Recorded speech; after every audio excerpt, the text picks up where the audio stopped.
Hey guys, I'm J-Mac and this is Raid Shadow Legends, and two things I want to talk about in this video is with my Spider 20 team and with my Clan Boss team. And it's mainly around debuffs and timing. So Spider 20, go through it first since I have it pulled up. So I'll show my builds real quick, but I got Mordecai for his HP burns, Deacon for his turn meter and decreased defense. Now, his turn meter is AoE, so that kind of hurts me a little bit, but I'm still able to compensate with other champions that it doesn't just destroy the run. Shiramani for her freeze, and then Cold Hearts for being Cold Heart, being awesome rares. The Heartseeker ability does a ton of damage and depletes turn meter.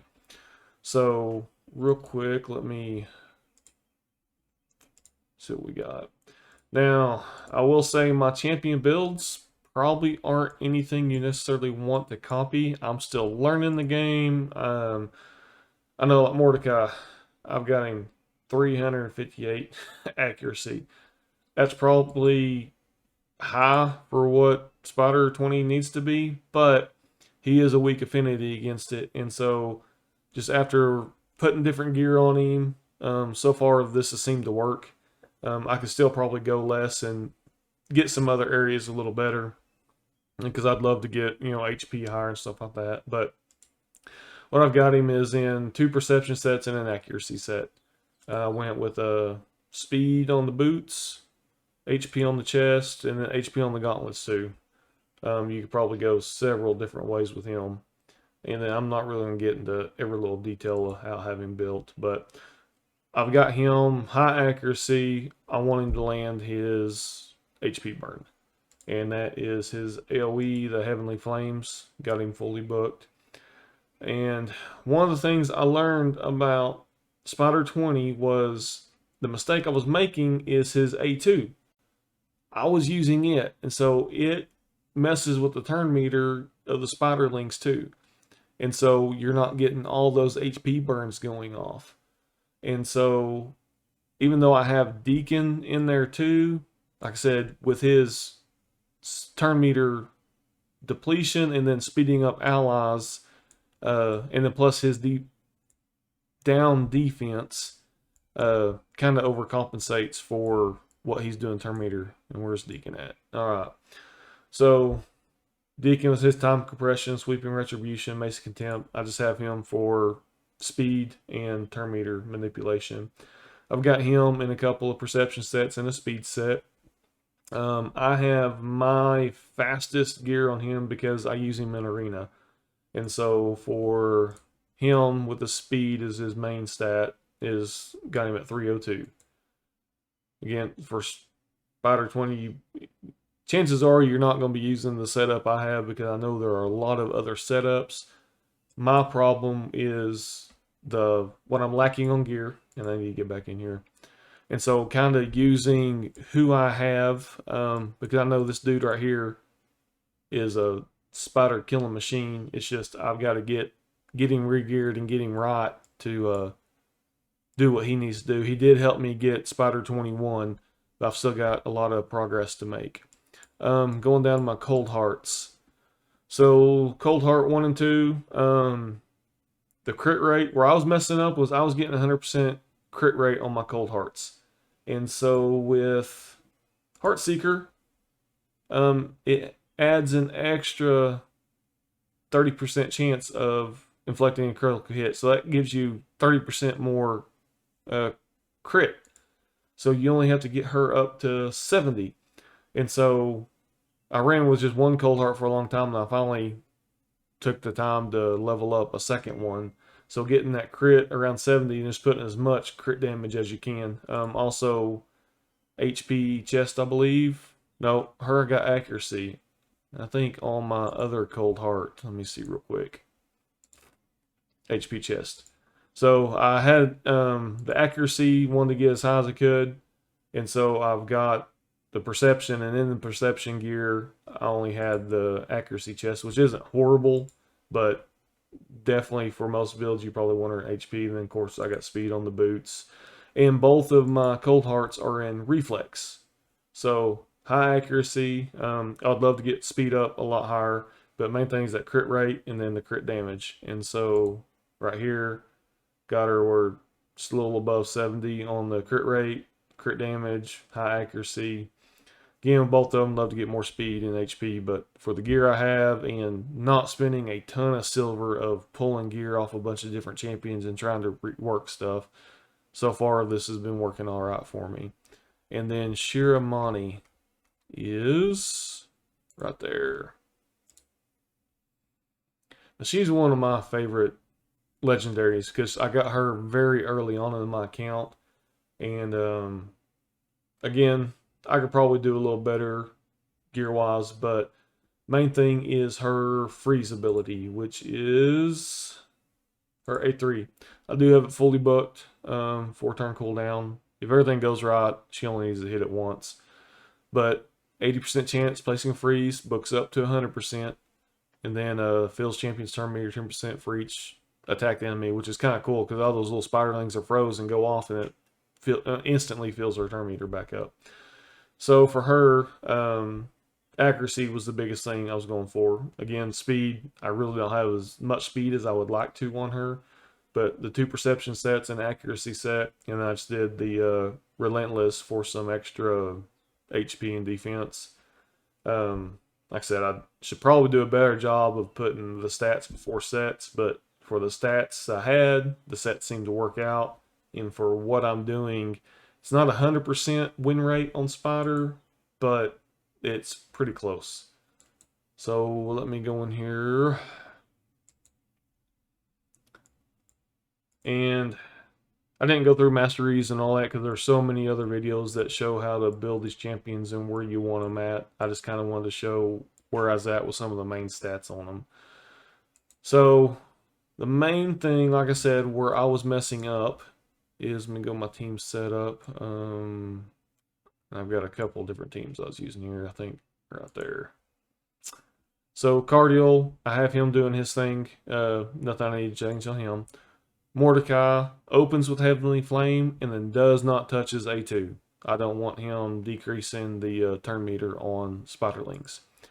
Shiramani, I have her opening with Ice Storm because Mordecai's going to hit with HP burn and then she's going to freeze all the Spiderlings so that they don't attack once their turn.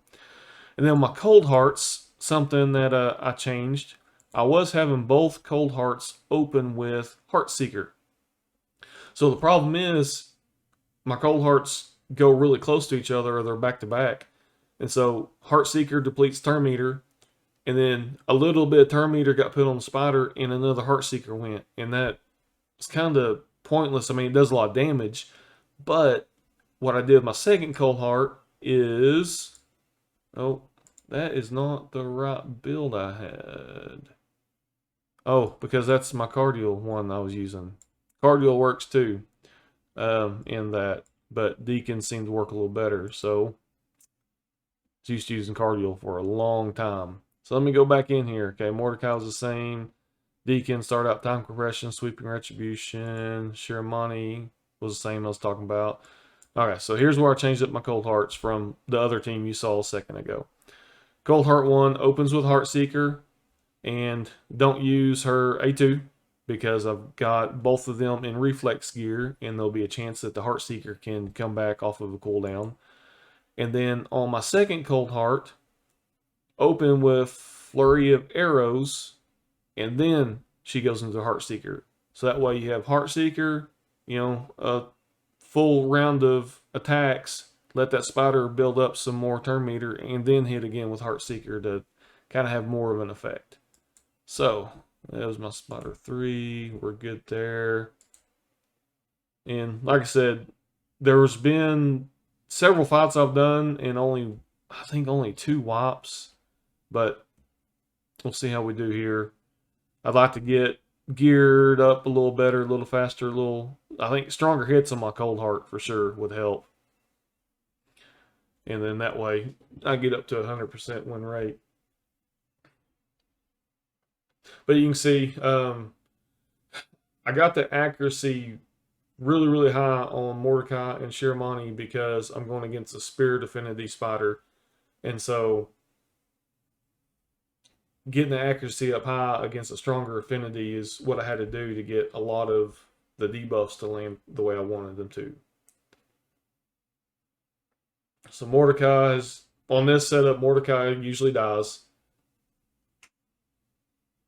and I usually get Spider killed before it takes a turn. So it's not the fastest, definitely, but coming in under a minute, I'd say it's not bad. And like I said, I've only had one or two wipes. I'm probably gonna say I'm around 90 to 95% on what I've been doing. So hopefully that will help somebody out there. Maybe you're struggling of going in and seeing what debuffs you're doing or what debuffs you're doing that could be potentially hurting you, because Mordecai with his turn meter control and slowing everything down was just making where it gave the spider more time to take its turn because all the spiderlings were getting held up on their turn and those HP burns weren't going off. So that's probably the biggest thing I've learned with Spider is on those HP burns. You get as many going as fast as you can, and then if you're able to come in with some heavy damage from Cold Hearts, you can usually get her down before she takes a turn. Now that kind of led me into my clan boss team too. And please do not take my clan boss team as something that you want to build to. The situation I'm in right now with my clan boss team is I'm on Nightmare. My clan is just me and my daughter. I do have it open up to accept other people wanting to come in, but I don't have Ultra Nightmare opened up. I went through and spent gems on keys and I opened up. See, I think Normal's already opened when I first originally got in the clan, and then everybody quit playing. So I opened up hard and brutal and on my own and got the Nightmare. So I'm not speed tuned at all. I just went in with what I had, and I've been kind of doing improvements, getting champions booked up. I know I could probably do a lot more damage if I have everything speed tuned right, but since I've been able to one key Nightmare, I'm not really worried about going through and taking care of all this gear and trying to get things finally tuned when I don't have Ultra Nightmare opened up. And, it could be another 6 months before I get that opened up, depending on when I want to drop all the gems to buy keys or if I get enough people in the clan to get to it. So I'm not concerned with speed tuning right now. I'm trying to do as much damage as possible. I'm just wanting to get to where I can consistently one key. So before I change anything on this team and just letting them do their auto abilities and not have anything set or turned off, I'd get anywhere from 25 mil up to 50 mil. It just totally varied, totally went on RNG. So let me go on to the team setup. And what I learned was I was doing a lot of unnecessary debuffing. And I'll show you what I mean on that. Go through clan boss. All right, so I have Cardiel in for his healing and his ally attack. Valkyrie for her shield and counter attack. And I just let them do their thing. I haven't had any issues with them. Of course, they're not really debuffing either. So where I was messing up was Iron Brago. He hits pretty hard on his A1 and A2. His A2 does the increased defense, and I've got him fully booked. But I was letting him use his A3, which is a provoke and decrease attack. And decrease attack is great on the clan boss. The problem is I have two other champions down here that can do that. So I'll shut off his A3, and he only does his A1 and A2. So he's buffing defense and then just doing damage. Venomage. On Venomage's attacks, I have them opening up with the A3, does the heal reduction, adds some poisons, and then the A2 will come around and do a decreased defense and decrease attack. Do the A3 first because 75% placing a 50% decrease attack for 2 turns if targets under poison debuff. So we get the poisons on there, come back next round, get the decreased defense, decreased attack. And then on Vizier Velis, I was just letting him use all of his abilities.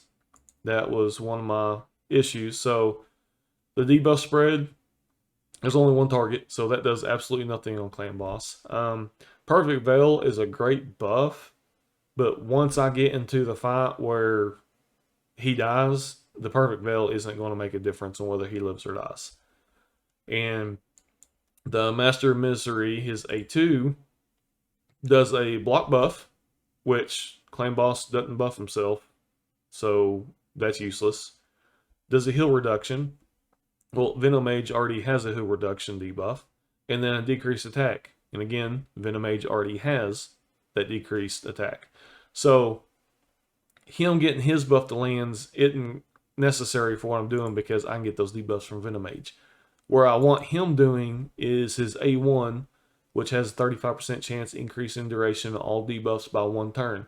So what that does is allow Venomage's poisons, and of course all the other debuffs too, to start getting ramped up, because Venomage on the A1 has 35% chance activating up to 2 poisons on the target.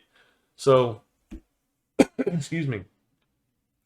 Once I got into like, if everything was going good, it was taking up to like turn 30 before I could get my 10 debuffs to land with decreased defense, decreased attack, the heal reduction. And the heal reduction is important because of Venomage's passive, which makes hits 15% less damage. So you're taking less damage. But anyway, it was taking a long time before I would get all my poisons lined up, where I had at that point, I would only be able to land 6 poisons because Vizier had his block debuffs up. And so, let me get out of this. Let me go ahead and start the fight here. And so it was taking a long time before those poisons got a full bar, and I could, get maximum damage from those poisons getting clicked every time, because Venomage was erasing them before Vizier could get them caught up to having the extra turns on them. So now that I've done this, and I just did this a couple days ago, so I've only done a couple runs, but I've been consistent on 1 keying.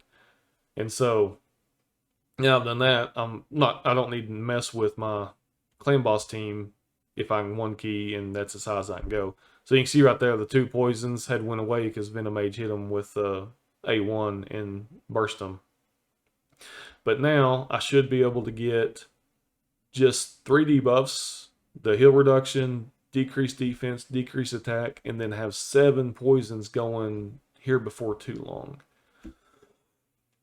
Now I'll let this play just for a little bit. I'm sure you probably don't want to just sit and watch it, so I'm definitely not going to do the whole fight, and I'll let it play, then come back right before the fight's over.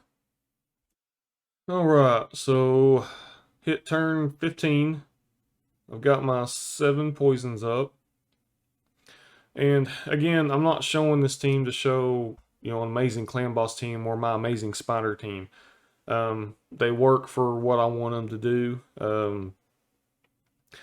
It was mainly to show that when you have, debuffers, and it goes same thing for buffers, if you have multiple champions on your team that does the same thing, look at, on some of these auto teams, shutting some of those skills down if all they're doing is just repeating that same debuff and not doing much damage. Now if it's the biggest damage hit you have, then those will be the ones you want to do. But since I have Vizier on this team, I don't have to worry about the decreased defense and decreased attack constantly getting reapplied. So it was kind of pointless to have 3 characters that did decreased attack when I could just get the one, get it started, and then Vizier just keeps it going. So I'll check back with you when I get close to the end here. Guys, so we are done with that fight. Just almost at 41 million. Venomage is awesome, putting out 19 million damage. But again, this video wasn't really to try to show a team of what to build for, what to stretch for. It was just realizing that just because a champion can land a debuff doesn't mean they necessarily have to. If you have someone on the team that can fulfill that same role, you just want to look at, what do I want this champion to do? And if you got to shut off skills to help them do what they're there to do better, then that's what it takes. I would love to get that up just a little bit more, because I could probably get some bad RNG and not get that one key damage that I'm looking for on the clan boss. But so far, just doing a handful of times, I've been able to get past the 40 mil. And like I said, it's mainly because Vizier of shutting off his A2 and A3, so he's just doing that A1 and consistently and constantly upping the turns on those debuffs. And I didn't want to go in and show how I have each champion built, because again, a lot of my builds, I'm lacking gear, and so the numbers I have are ones you want to stretch, aren't what you want to try to achieve. Because I know, like with Valkyrie, I need to get a lot more speed on her, and then this fight would go on a little longer and get a better chance. But for now, everything works. And again, I hope I maybe just helped you realize, just to look at your team and on some of these auto runs of shutting something off can actually help you do a little better on them. So I thank you guys for watching, especially if you watch all the way to the end. If you watch this far, you might as well subscribe. And thank you for those who have subscribed. I really appreciate it. And I hope you all have a blessed night. We'll see you next time. Bye.